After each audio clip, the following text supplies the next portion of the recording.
Bismillahirrahmanirrahim. Assalamualaikum warahmatullahi wabarakatuh.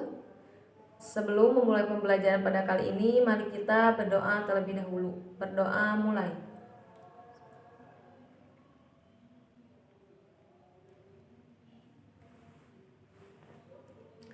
Alhamdulillah, pada pembelajaran SKI kali ini kita masih diberi kesehatan oleh Subhanahu wa Ta'ala. Meskipun sekarang pembelajaran daring, tapi kita harus tetap semangat untuk menyimak pembelajaran kali ini. Nah, untuk absensinya nanti Ibu akan kirim Google Form di WhatsApp. Nanti kalian tinggal isi nomor absen dan nama lengkap. Nah, kan pada materi sebelumnya kita itu mempelajari terkait perkembangan dakwah Nabi Muhammad periode Madinah.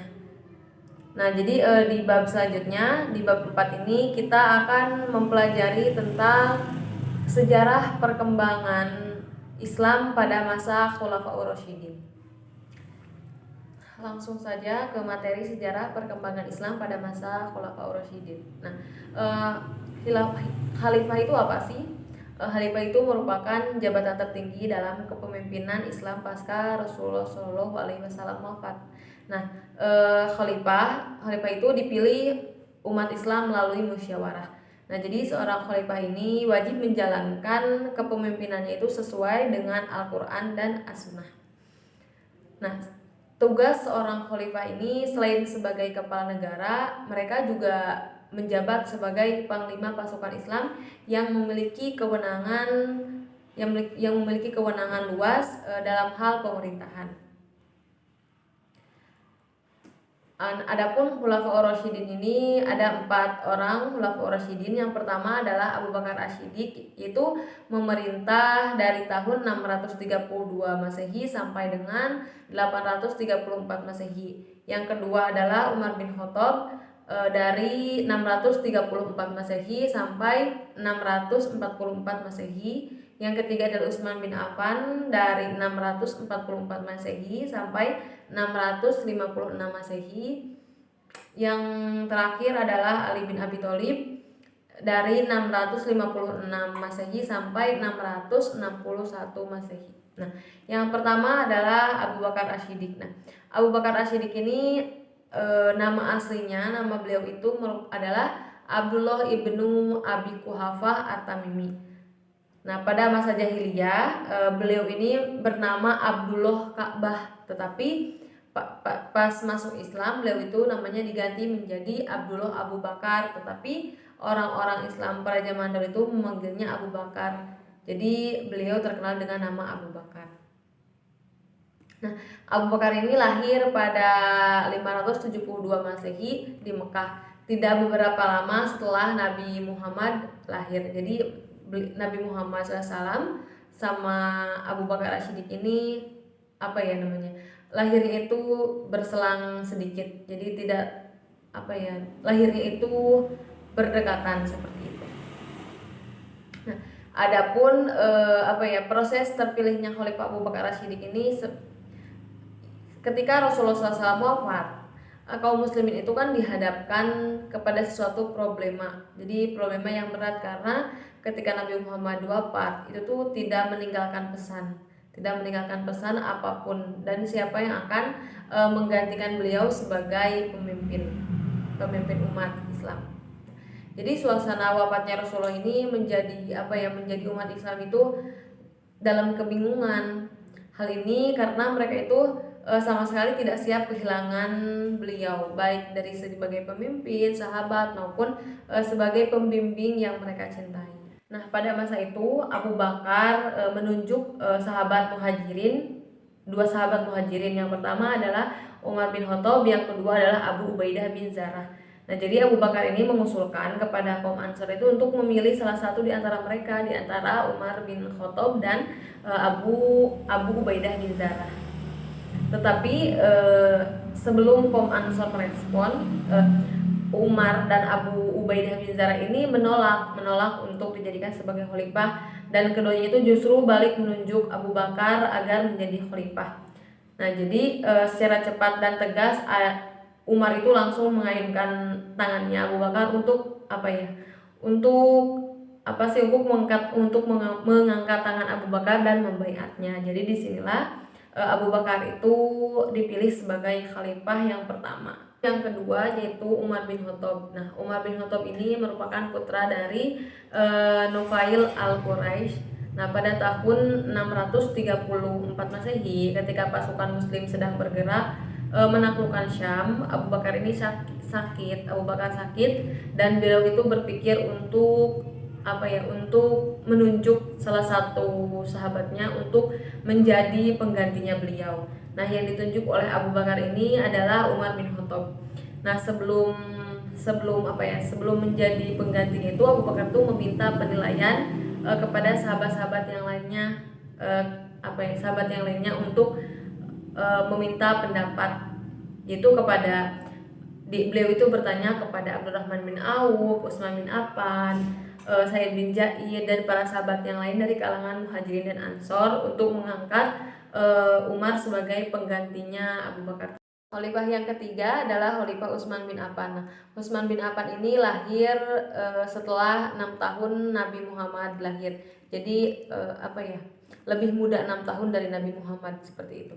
Nah, Utsman bin Affan ini dari kabilahnya Bani Umayyah yang merupakan kabilah Quraisy yang sangat dihormati karena kekayaannya. Adapun kekayaannya itu yaitu dari hasil perdagangan.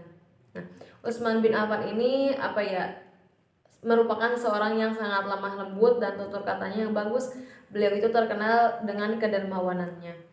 Nah, adapun proses pengangkatannya sebagai khalifah yaitu pada hari Rabu waktu subuh 4 Dzulhijjah 23 Hijriah, Khalifah Umar itu hendak mengimami sholat subuh. Nah, mengimami sholat subuh di masjid, tetapi ketika itu Umar bin Khattab itu ditikam oleh budak Persia milik Mughirah bin Syu'bah, yaitu bernama Abu Lu'lu'ah Fairuz. Nah, Umar bin Khattab ini ditikam, lalu beliau itu masih bertahan beberapa hari. Nah, dalam keadaan sakit yaitu membentuk sebuah dewan yang beranggotakan Sa'ad bin Abi Waqqas, Jubair bin Awam, Abdurrahman bin Auf, Ali bin Abi Thalib, Thalhah bin Ubaidillah. Nah, dewan itu dikenal sebagai sebutan Dewan Syuro. Keenam anggota Dewan Syuro adalah para sahabat Nabi yang menentukan siapa di antara mereka yang menggantikan kedudukan Umar sebagai khalifah.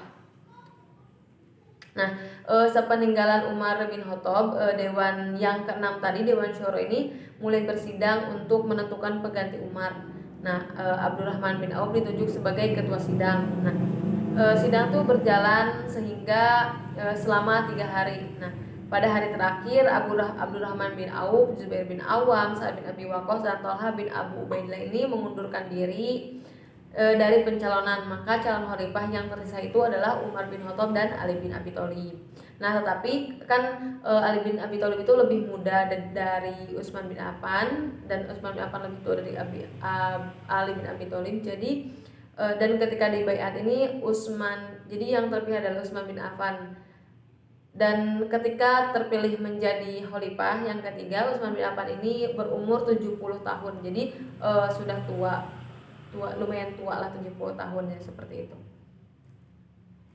Nah, kan Utsman bin Affan ini dari sebelum menjadi khalifah itu sudah dermawan. Nah, ketika setelah menjadi khalifah juga Utsman bin Affan ini dermawan. Jadi setelah dan sebelum menjadi khalifah selalu dermawan, seperti itu, tetap dermawan.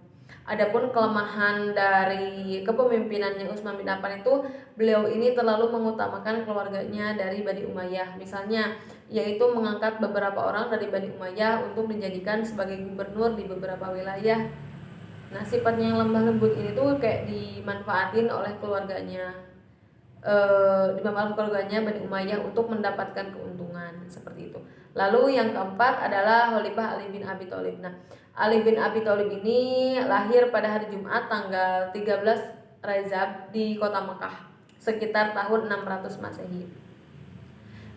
Ali bin Abi Thalib ini merupakan anak dari Abu Thalib bin Abdul Muthalib dan Fatimah binti Asad. Nah, ketika lahir itu Ali bin Abi Thalib itu ibunya memberi nama Haidar yang artinya singa. Namun ayahnya Abu Thalib itu lebih suka beliau itu dipanggil Ali karena kan Ali itu artinya tinggi dan luhur seperti itu. Nah, Ali itu sejak kecil tuh tinggal serumah dengan Nabi Muhammad SAW. Jadi beliau itu di bawah asuhannya. Yang tentu saja Ali itu mewarisi sifat-sifat Nabi kayak seperti cerdas dan yang lainnya. Nah, Ali itu tumbuh sebagai pemuda yang cerdas, dan perilaku itu kan diajarkan oleh Nabi Muhammad SAW. Ali itu tumbuh sebagai pemuda cerdas, pemberani, tegas, juga lembut hati dan sangat pemurah. Nah, adapun pemilihan sebagai proses pengangkatan sebagai khalifah keempat. Nah, pada saat kaum pemberontak mengepung rumahnya Utsman bin Affan, Ali ini mengutus kedua putranya yaitu Hasan dan Husain untuk melindungi Khalifah Utsman. Namun hal itu tidak mampu mencegah bencana yang menimpa Khalifah Utsman bin Affan. Nah, Khalifah Utsman itu terbunuh sangat keji pada tanggal 17 Juni 656 Masehi. Nah, beberapa sahabat terkemuka seperti Jubair bin Awam dan Tolhah bin Ubaidillah ingin membaiat Ali sebagai khalifah. Mereka memandang Ali itu yang pantas menjadi khalifah karena kan Ali itu selain sepupunya Nabi Muhammad, beliau juga dekat dengan Nabi Muhammad dan sahabat terdekatnya seperti itu. Tetapi pada saat itu Ali itu belum siap diangkat sebagai khalifah karena beliau itu masih takut, mungkin masih bimbang.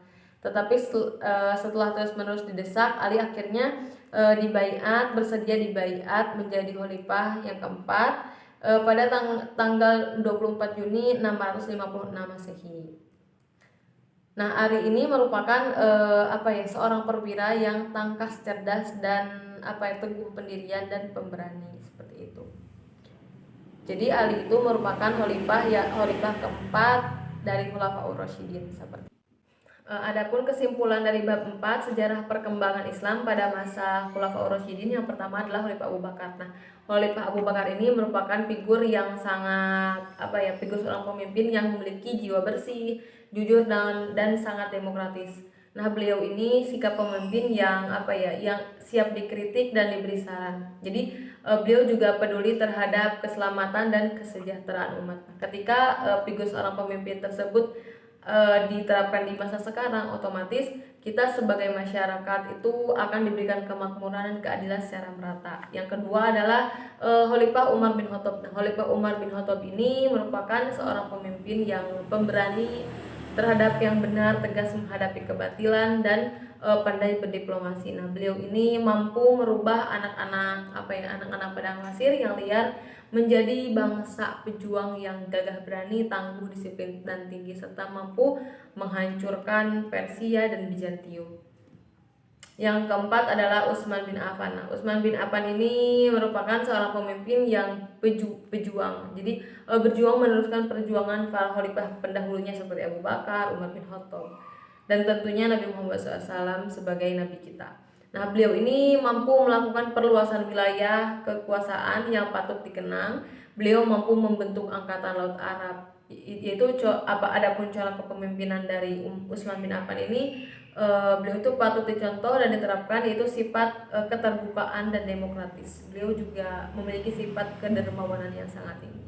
Yang keempat adalah Ali bin Abi Thalib. Nah, Ali bin Abi Thalib ini merupakan seorang pemimpin yang alim, gagah berani, tangkas dan pandai bermain pedang. Nah, seluruh potensi itu dipergunakan dalam mengatasi perpecahan dan kekacauan dalam negeri. Karena beliau ini dilantik menjadi khalifah dalam situasi dan kondisi kacau balau. Akan tetapi beliau itu mampu menjalankan roda pemerintahan dengan baik karena perjuangan beliau itu senantiasa untuk keutuhan umat muslim tersebut.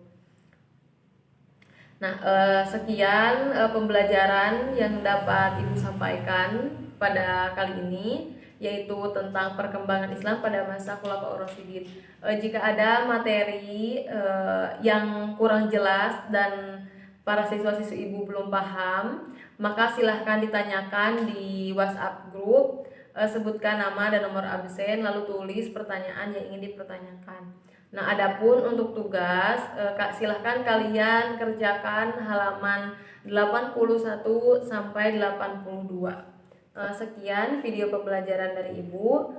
Kurang lebihnya mohon maaf. Wassalamualaikum warahmatullahi wabarakatuh.